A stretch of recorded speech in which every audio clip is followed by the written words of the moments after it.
He taught Adam the names of all things. Then he presented them to the angels and said, "Tell me the names of these, if what you say is true." They replied, "Glory be to you. We have no knowledge except that you have taught us. You are truly the all-knowing, all-wise."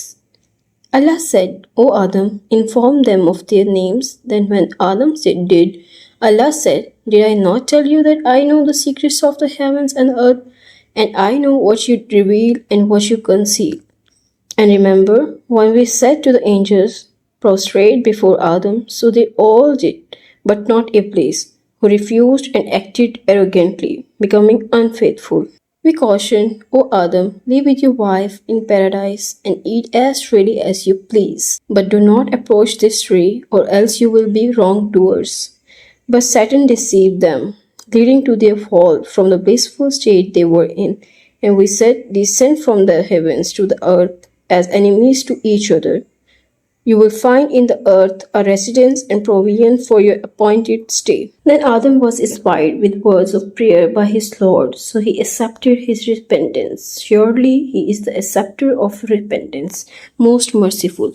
We said, "Listen, all of you. Then when guidance comes to you from me, whoever follows it, there will be no fear for them, nor will they grieve.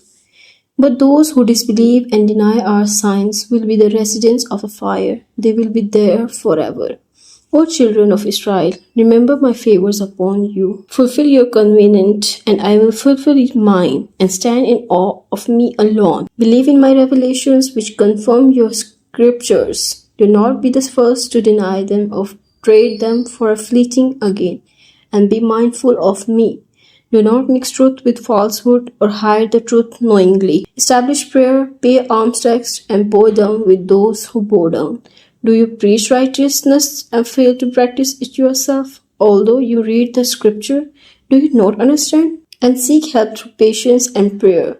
Indeed, it is a burden except for the humble, those who are certain that they will meet their Lord, and to him they will return.